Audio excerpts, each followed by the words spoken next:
Depuis le 31 décembre 2025, date à laquelle Paul Biya, président de la République du Cameroun, annonce à la nation la formation d'un nouveau gouvernement, le Cameroun est plongé dans une attente lourde de sens. Depuis lors, les jours s'empilent, les semaines s'étirent, et aucun décret ne vient matérialiser la promesse présidentielle. Ainsi, ce qui aurait dû être un moment de clarification politique devient un épisode d'incertitude nationale. Or, cette attente, loin d'être anodine, produit des effets profonds et multiples.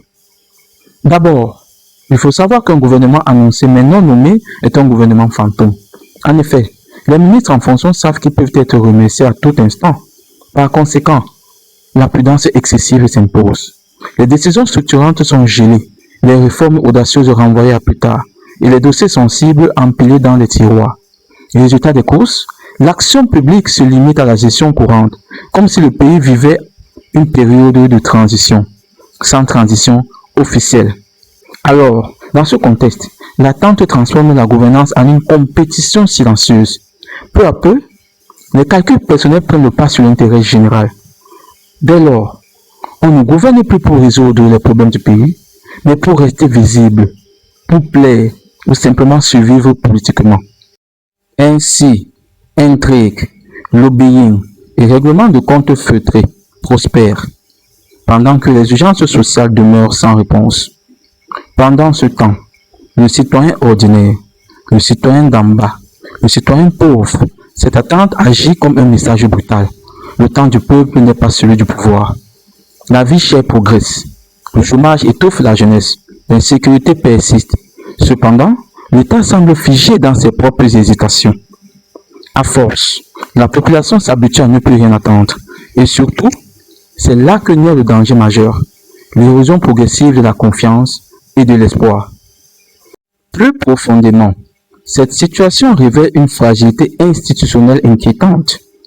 Dans une démocratie fonctionnelle, dans un pays normal, l'annonce d'un gouvernement s'accompagne de délais raisonnables et lisibles. Or, ici au Cameroun, l'annonce prolongée donne l'image d'institutions dépendantes d'un seul centre de décision, sans mécanisme clair de continuité. Autrement dit, tout s'arrête lorsque le sommet hésite, confirmant une hyper-présidentialisation du pouvoir. Par ailleurs, cette incertitude ne se limite pas aux frontières nationales. Sur la scène internationale, ce flottement est attentivement observé. Investisseurs et partenaires techniques voient un pays incapable de traduire rapidement une annonce politique en actes concrets. Dès lors, l'indécision devient un risque et le risque éloigne les opportunités. Dans ces conditions, le Cameroun ne peut se permettre le luxe de l'immobilisme. À ce stade, une question s'impose naturellement. Et si l'attente elle-même était devenue un mode de gouvernance? Faire durer, laisser spéculer, fatiguer les esprits, neutraliser les ambitions, tout en gardant le contrôle absolu du tempo. Mais, gouverner par l'attente, c'est gouverner par l'usure. Et, inévitablement, cette usure finit par atteindre la nation entière. Finalement, le débat ne porte plus seulement sur la composition du futur gouvernement. Il porte désormais sur le sens même de cette attente. Car un pays qui attend trop longtemps finit par douter de sa direction, de ses institutions et de son avenir.